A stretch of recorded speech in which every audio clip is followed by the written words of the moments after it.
Hello and welcome to episode 16 of Sweater Freak's Knitting Lounge. I'm Jenny, Sweater Freak.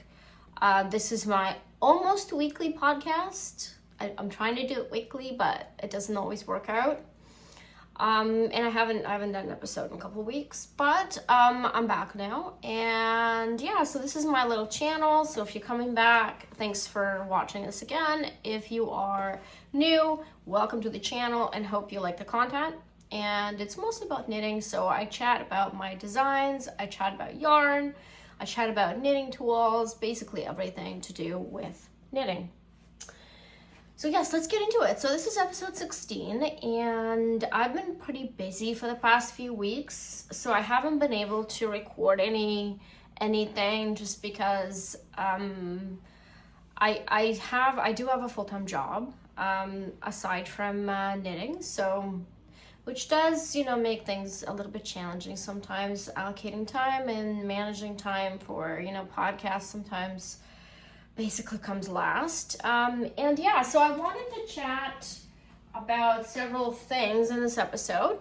I have since released, I finally released the hood, the scarf hood pattern, Welt scarf hood pattern, and I've had tons of questions about it, about adapting it to different yarn, modifying it, and I wanted to basically dedicate most of this episode talking about it because I don't have a lot to show you in terms of my projects because I'm actually working on a mystery knit, which I cannot show you. So yes, mystery knit is back this spring. If you were missing it last year, I didn't have one last year, just because things kind of just got, disorganized a bit, and I wanted to, try it without it, and I wanted to do it again this year because I think it's a lot of fun, and I really missed the community, and I missed our chats and seeing what you guys make. So yeah, so I'm working on that, and obviously I can't show you this, so I can't really show a lot. I do have a whip that I wanted to show you that will be up for testing soon, but that's later. So let's start with questions. So my first question was about this hood pattern. So I'm just going to show you the hood pattern. So basically it's a scarf hood that starts at the bottom, and you just knit these two separately, and then you join them and you shape the hood with decreases. Now the hood is not fitted. It's not a fitted hood. It fits like, a little bit loose. It gives you a little bit of room to, to put maybe like a hat under it if you're really cold, and to have maybe this kind of fashion forward, nonchalant look, right? So it's, it's not a fitted hood. With that said, let's delve into the question. All right. I just purchased the Welt hood pattern. I loved making the scarf version. I'm wondering if you could make the hood using a worsted weight like a Sophie hood. Okay, so Sophie hood, I think it's using a worsted weight. I'm pretty sure it's like a mix of two yarns that result in worsted weight. This pattern it's written for DK weight. So I actually made two samples, and the second sample I made was from Clinton Hill Cashmere yarn. That it's 100% absolutely luscious Italian cashmere, and what happens with cashmere, and that's what I wanted to chat about, is yarn choices. Sorry, it's just there's cat hair everywhere. Is it kind of spreads when you knit it, which is a great quality for this design because I can't reiterate this enough, but there's quite a bit of difference in terms of your gauge between the welt portion and the ribbed one, and you want yarn that helps the yarn spread. You don't want something like wool that kind of shrinks back and it won't look very nice. So this is decay weight yarn, so it's 125 meters per 50 grams, or yards, I forget. Anyway, it's a decay weight yarn. Now, when you knit it, it spreads, and so it's almost, for me, worsted is basically like 100 meters or, 110 yards for 50 grams, and I usually knit it at a gauge of 20 stitches per 4 inches. So a lot of the times, personally for me, worsted and decay are actually quite close. like you have to kind of, I know this is sort of a universal answer, is just knit a swatch and see how it goes. However, with this pattern, I wanted to give you guys some general guidelines about modifying it. So you can definitely use decay weight yarn, you can use worsted yarn, you know, I wouldn't go much different than that. So one thing to keep in mind is that the scarf portions are actually increasing, so they're not even. So every time you knit them longer, you're also gaining in width. Now, in the pattern, I actually offer some modifications, and what you could do is, if you don't want your scarf portion to be too wide, but you want it long, is you can just knit even once you reach your width, and then join the pieces and proceed as per pattern. So that way you can elongate the fronts. I know some of my testers wanted longer fronts. For me, I think like this is enough. Personally, like I don't want anything that overwhelms me too much, especially because it's kind of a, you know, it's kind of a voluminous design by itself. Like I think for me, this is more than enough for me. Like, see, I actually wrapped it twice. I think that this is more than enough, but if you wanted to make it longer, you certainly could. Now, for a different gauge, what I would do is, again, I would knit 2 different swatches, one for the rib portion and one for the welted. And I would adjust the width. And then obviously when you join these pieces, you have some, you know, flexibility of how long you want the hood to be. So you can also, you know, knit the shorter, longer. So I think that with some simple math, you can certainly adapt it to, you know, slightly different yarn. And then I would just work decreases as written. I think that would work for both worsted and DK. So hopefully that answers the questions. Now, yardage wise, I definitely would err on the safe side. Like, I'll just get more yarn. I always do though. So it's much better to end up with a couple of balls than to run out. Anyway, I also wanted to touch the subject of fiber choice for the yarn. My first sample I made was actually wool, regular wool, alpaca 50-50. Now, alpaca has the same quality as cashmere in the sense that it doesn't have memory, and so you wouldn't want 100% alpaca for this.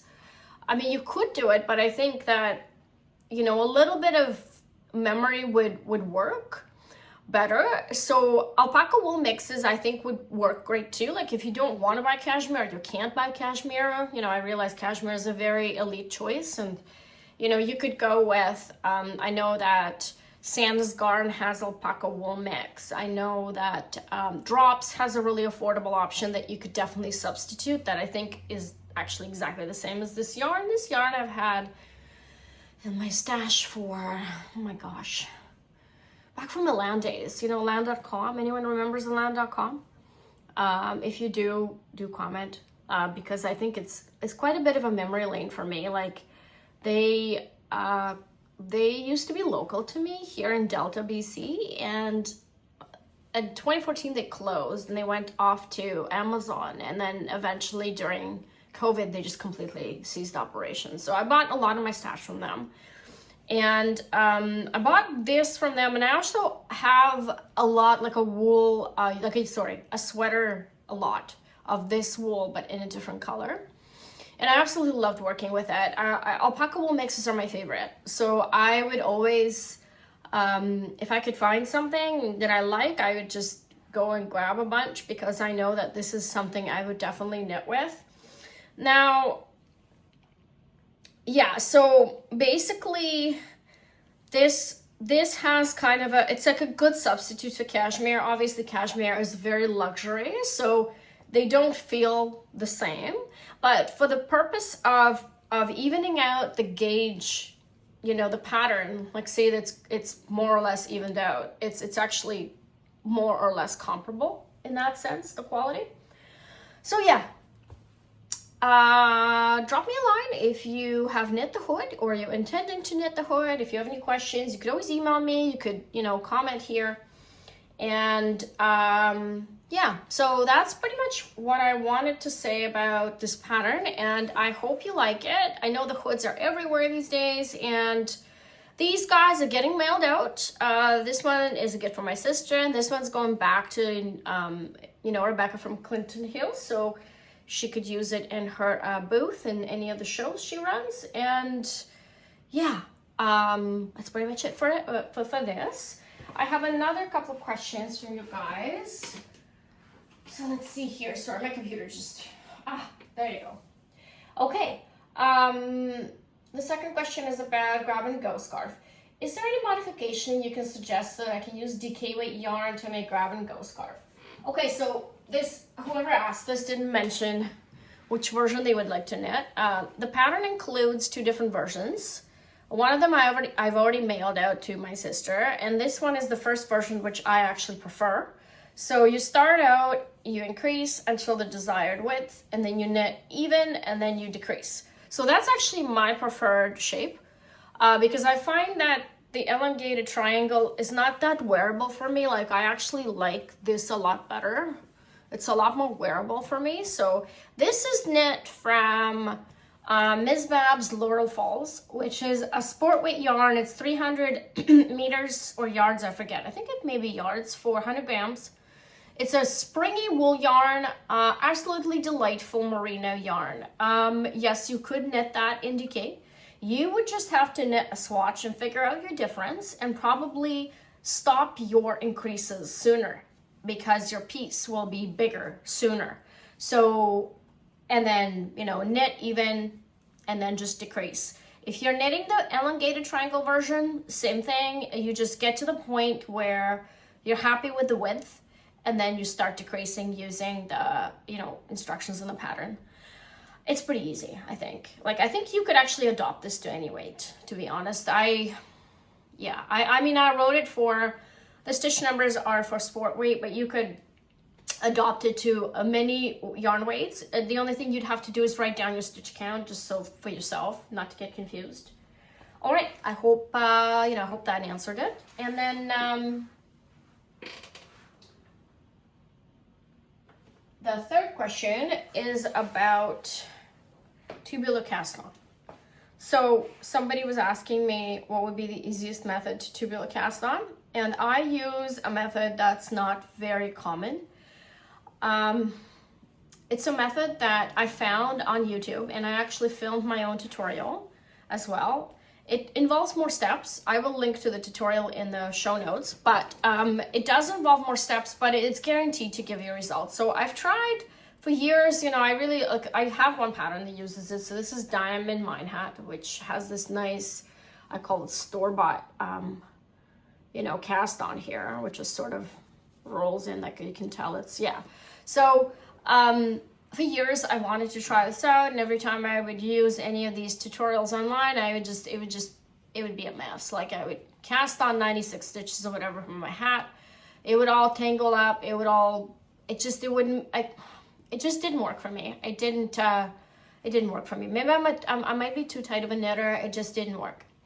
And I thought, okay, well, there's got to be a better way. And I did some searching, and I found a tutorial that used a bunch of steps to cast on this without all this fiddling. I mean, it does involve a bit more steps, but again, it's guaranteed to give you results. So I'll link to the tutorial, and that's the tutorial I always use for myself now to give you this kind of a edge. And speaking of which, I also used it for my husband's sweater that I've been working on for about a year.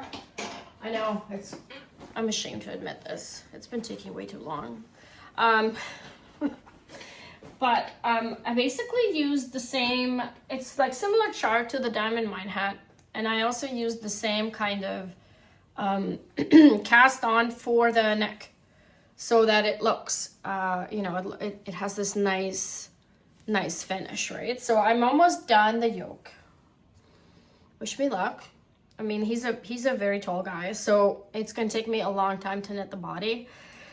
Anyway, that's one of my whips, and I wanted to show you something quickly before I say bye. I wanted to release a hat because I haven't made one in a long time, and I've seen this stitch on Pinterest so long ago, and I just wanted to modify it a little bit and to adapt it into a hat. And it's got that kind of a nice geometric pattern to it. And this, I'm hoping to have this up for testing maybe at the end of this week or beginning of next week. And it's a quick knit. I'm using a sport weight yarn from Knit Picks, which a lot of people have in their stash.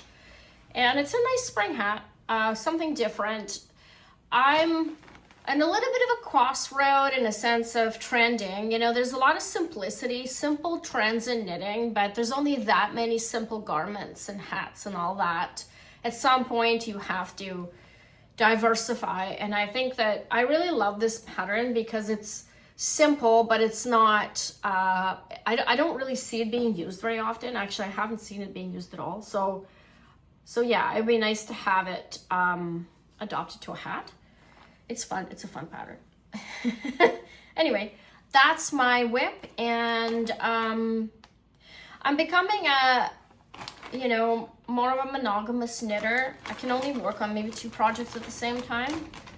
I guess I used to have like 3 or 4 designs going, and I just can't do it anymore. I have to kind of, gain more focus and finish one thing and then start another. And so I've just started this, and I'm hoping to have this done and then switch back to the mystery knit. And mystery knit will be very simple design, something like TV knitting. I absolutely love knitting it. There's just nothing complex about it, but it is a very interesting construction. I'm sort of going back to my roots with that one.